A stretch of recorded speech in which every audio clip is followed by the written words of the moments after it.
तो T20 world cup की तैयारी है, यूं कहें कि T20 में जाने का ऑडिशन चल रहा है। पहला मुकाबला जबरदस्त तरीके से भारत ने किया, अपने नाम 39 रनों से जीत दर्ज की। लेकिन इस मुकाबले में कौन रहा हीरो, ऑडिशन में कौन हुआ पास, तो कौन हुआ फेल, इन सब पर चर्चा करने के लिए हमारे साथ जुड़ेंगे आकाश चोपड़ा।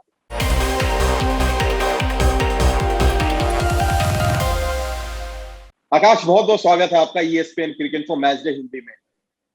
धन्यवाद धन्यवाद साहिद।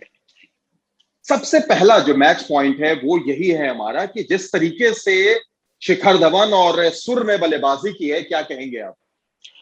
सूर्य कुमार यादव, उनकी जरूर बात करेंगे क्योंकि एक तो अलग नंबर पर बैटिंग कर रहे हैं, तो फिर वो एक मुश्किल काम होता है। शिखर धवन के पास शुरुआत थी, शिखर धवन की पारी एक्चुअली दो भागों में थी। पहले रनर बॉल से थोड़ा सा तेज चल रहे थे, बहुत तेज नहीं भाग रहे थे, फिर एक ओवर में, बड़े ओवर में उसको ओवर को तब्दील किया और फिर अर्धशतक से पहले आउट हो गए। तो वो एक 127 के करीब का स्ट्राइक रेट जो है, उसको आप हमेशा T20 जब आंकड़ों के हिसाब से देखते हैं तो लगता है कि इट्स जस्ट अबाउट ओके, मतलब बहुत बढ़िया पारी। आप उसको, उसका आकलन उस प्रकार से नहीं कर सकते। पर सूर्य कुमार यादव, जहां जिस तरीके की फॉर्म में है, आप कोई भी फॉर्मेट खिला दीजिए, सामने कोई भी बॉलर रख दीजिए, मैच की परिस्थिति को कैसे भी कर दीजिए, इस खिलाड़ी के पास वो काबिलियत है। और बहुत जितनी ज्यादा आप उनको देखते हैं, आपको उतना प्रतीत होता है कि गेंदबाज को तो खेल रहे हैं, पर साथ साथ फील्ड को खेलते हैं कि फील्डर कहां पर नहीं है। अब वो शॉट मारना जोखिम वाला होता है, जैसे अगर स्क्वायर लेग का फील्डर आ गया और फास्ट बॉलर बॉलिंग कर रहा है तो उसके ऊपर से बॉल मारना बहुत मुश्किल है, पर वो स्वीप मारते हैं।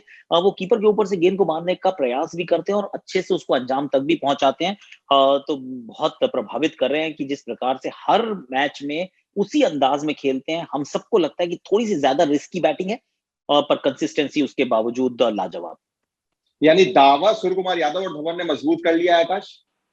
सूर्य कुमार यादव ने तो 100% किया है। धवन के ऊपर मैं अभी अभी और थोड़ा ध्यान से देखना चाहूंगा। देखिए धवन का क्या है कि ये तो आपको धवन से मिलने वाला है, ये आप मान के चलिए। जो आज उन्होंने बैटिंग की 127, 28, 130 के आसपास के स्ट्राइक रेट से, अगर वो इतनी देर खेलेंगे वो हमेशा रन बनाएंगे। लेकिन अब जो बड़ा सवाल रहेगा भारतीय दृष्टिकोण से कि क्या आपको ये वाला बैट्समैन बतौर ओपनर चाहिए, क्योंकि पिछले कुछ समय से भारतीय टीम का T20 अंदाज खेलने का, एटलीस्ट बातें करने का अंदाज तो बहुत बदला है कि हम एक अग्रेसिव ब्रांड ऑफ क्रिकेट खेलना चाहते हैं। तो उसमें हम बिल्कुल ताबड़तोड़ खेलेंगे शुरू से, रोहित शर्मा के साथ जो भी आएगा वो पिटाई करेगा। लेकिन ये वो पिटाई वाली पारी नहीं थी, ये रन्स थे, इंपॉर्टेंट रन थे, टीम को जिताने वाले रन थे। पर वो 150 के स्ट्राइक रेट वाले रन नहीं थे ये। तो फिर कभी कोहली ओपन करना चाहते हैं, वो ओपन करके अच्छे रन बनाते हैं, KL राहुल भी ओपन करते हैं, आप शायद उनको ओपन करवाना चाहें। तो उस लिहाज से देखेंगे तो दावा मैं अभी कहूंगा कि अभी मजबूत नहीं हुआ है। अपनी पर्ची उन्होंने डाली हुई है, ये बात पक्की है कि भाई my hat is in the ring. अब 2 मैचेस और हैं, फॉर्म इनके पास है, तो हो सकता है कि बाद में जब हम आखिरी मैच में बात करें तो हम कहें वाह भाई वाह, शिखर धवन ने भी कमाल कर दिया। चलिए, तो थोड़ा सा इंतजार करना पड़ेगा। दूसरी तरफ अगर मेजबानों की बात करें आकाश, तो हसरंगा और चमीरा ने बड़ी जबरदस्त गेंदबाजी की, स्मार्ट बॉलिंग T20 के हिसाब से। उम्मीद करते हैं आप, क्योंकि ये टीम जो है ये T20 बेहतर खेलती है। दुष्मंता चमीरा बहुत समय से खेलते आ रहे हैं और आगे की तरफ गेंद डालते हैं, स्विंग कराते हैं। पहली गेंद पे विकेट मिल जाए तो फिर वैसे भी कॉन्फिडेंस थोड़ा सा आपका हाई हो जाता है। शुरू में आगे डाल के स्विंग थी, बाद में अच्छे यॉर्कर्स थे। और हसरंगा बार बार ये बता रहे हैं कि छोटे से कद के हैं और बड़ी एक्यूरेट लेग स्पिन डालते हैं, अच्छी जगह पे गेंदे डालते हैं। और ये बड़े मैदान पे खेलने का एक और फायदा होता है सईद की, ये भारत के वो छोटे वाले मैदान नहीं है, ये अच्छा खासा बड़ी साइज का बाउंड्री है। तो इसमें अगर आपको छक्का मारना है तो फिर अच्छे से छकाना ही पड़ता है गेंदबाज को। और इन्होंने सूर्य कुमार के साथ ही बड़ा अच्छा करके दिखाया। पहले छक्का लगा, फिर उसको अगली गेंद को उन्होंने धीमा भी डाला और थोड़ा सा और शरीर के अंदर भी डाला। तो फिर जब मारने गए तो नेक्स्ट गेंद पर वो आउट हुए। तो तारीफ योग्य गेंदबाजी कर रहे हैं, चाहे वो दूसरा ODI हो या फिर ये पहला T20 है। बिल्कुल आकाश, जिस तरीके से हम गेंदबाजों की बात कर रहे हैं श्रीलंका की, तो जाहिर तौर पर भारतीय गेंदबाजों की भी बात जरूर करेंगे। क्या आप मानते हैं कि आज भारतीय गेंदबाजों का जो क्लास था, T20 क्लास, वो आले दर्जे का था? बहुत बढ़िया गेंदबाजी की है, spin to win one more time, और एक्सपीरियंस जो है वो भी निखर कर आया। ये भुवनेश्वर कुमार की जो 4 विकेट्स हैं, जिसमें से एक नई गेंद से थी, बाद में उन्होंने पूंछ पकड़ ली। दीपक चाहर को शुरू में थोड़ी पिटाई जरूर पड़ी, लेकिन वापस आके उन्होंने 2 विकेट चटकाए। यूजी चहल विकेट दिखाने को सिर्फ एक ही है, लेकिन मेरे हिसाब से पिक ऑफ द बॉलर्स थे।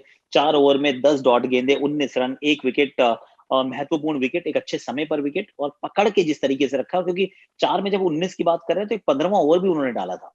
तो वो वाला जब ओवर था वो मेक और ब्रेक ओवर था उस मैच का, क्योंकि अगर वहां पर वो 15 रन बन जाते तो मोमेंटम शिफ्ट होता था। 11-12 रन प्रति ओवर चाहिए, सडनली वो मैच वापस आते थे।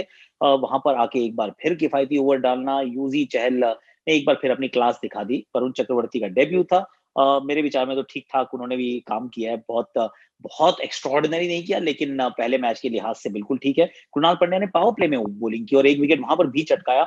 सो कुल मिला के देखें तो फिर भारतीय गेंदबाजी में जो धार थी वो ज़रूर नज़र आई।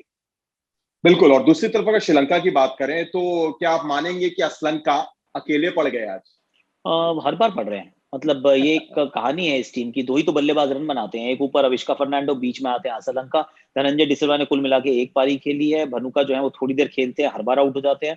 और वो तो असलंका जिस क्वालिटी की बैटिंग कर रहे हैं, वो बड़ी मतलब कई बार होता है अनफॉर्चुनेट है कि आप एक ऐसी टीम में खेल रहे हैं जहाँ अच्छी पारियां जो हैं वो आपकी टीम में फिर भी वो जीत के काम नहीं आ रही हैं। अविष्का से मुझे थोड़ी सी अभी भी वो नाराजगी है और ये पूरी मतलब थीम चल रही है शायद इस श्रृंखला की।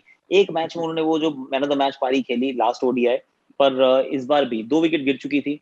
पिछले ओवर में क्या पिछली गेंद पे शायद विकेट गिरी थी वो, दूसरे छोर से जनाब अच्छी बैटिंग कर रहे हैं, उसके बाद एक और शॉट मारते हैं, वो आउट हो जाते हैं, पीछे फील्डर है, बड़ा ग्राउंड है, छक्का तो हो नहीं सकता था। पर वो मैच्योरिटी नहीं दिखा रहे हैं, मौके मिल रहे हैं, स्टार्ट्स मिल रही है, पर वो टीम को जिताने वाली जो पारी है वो नहीं खेल रहे। Asalanka of course he is doing his bit, मतलब जितना वो कर सकते हैं वो तो अपना काम पूरा कर रहे हैं। बिल्कुल। और आकाश, यहाँ पर जो हमारा 5वां पॉइंट है वो थोड़ा सा आपका भी इम्तिहान लेगा जल्दी जल्दी करने के लिए, क्योंकि हम आपसे पूछेंगे आज के मैच में कुछ ऐसे खिलाड़ियों का नाम कि उन्होंने जो ऑडिशन दिया उस ऑडिशन की रेटिंग आपके हिसाब से क्या थी। और पहला नाम युजवेंद्र चहल। ओह! यूजी चहल, मैं तो 10 में से 10 नंबर देता हूँ इस गेंदबाज को, मुझे बहुत पसंद है ये। और 4 ओवर 19 रन इसी शो पे हमने ऑलरेडी इनकी तारीफ बहुत कर दी, तो 10 में से 10। पृथ्वी शॉ।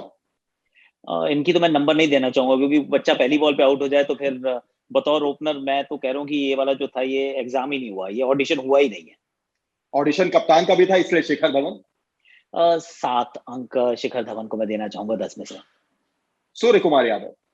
वो इनको भी 10 में से 10 दीजिए आप, क्योंकि बैटिंग बहुत कमाल की कर रहे हैं। और अगर मतलब आप बहुत कठोर टीचर हैं तो फिर आप शायद नंबर काट लें कि भाई और आगे खेलना चाहिए था, 50 तो बन गए थे। पर T20 क्रिकेट में ऐसा होता नहीं है, जिस तलवार से आप काटते हैं इवेंचुअली आप उससे कटते भी हैं। So I am giving 10 on 10 for to Surya Kumar Yadav as well. Shaw के अलावा एक और डेब्यूटेंट थे, वरुण चक्रवर्ती। 7 नंबर मैं उनको भी देना चाहूंगा क्योंकि पहले 2-3 ओवर में जरूर वो असलंका उनके पीछे पड़ गए थे और दबाव उन्होंने महसूस किया अंतरराष्ट्रीय क्रिकेट का, पर इवेंचुअली 7.5 रन प्रति ओवर, 1 विकेट आपके पास है, तो I think it's a fairly decent debut. और last but not the least, Deepak Chahar. Deepak Chahar, इनको भी 7 अंक तो आपको देने चाहिए क्योंकि देखिए बैटिंग तो आई नहीं है, बॉलिंग के अंदर नई गेंद से आप उम्मीद कर रहे थे विकेट चटकाएंगे, वहां थोड़े महंगे थे, पर वापस आके फिर 2 विकेट चटकाना और अच्छा नकल बॉल का इस्तेमाल कर रहे हैं। और ये पूरे दौरे पे उनका एक्चुअली एक ये भी इनकी एक थीम सी बन गई है कि नई गेंद से उतने विकेट नहीं है पर पुरानी गेंद से विकेट चटका रहे हैं, कंसिस्टेंटली चटका रहे हैं। पहले 2 ओडीआई फिर एक T20 आए। आई एम गिविंग हिम 7 ऑन 10। चलिए, बहुत सही आकाश। और जैसे जैसे ये मुकाबले आगे बढ़ेंगे दूसरे T20 अंतर्राष्ट्रीय में भी, हम आपसे इसी तरीके से ऑडिशन रेटिंग लेंगे। फिलहाल आज के लिए बहुत बहुत शुक्रिया हमारे साथ जुड़ने के लिए आकाश। धन्यवाद।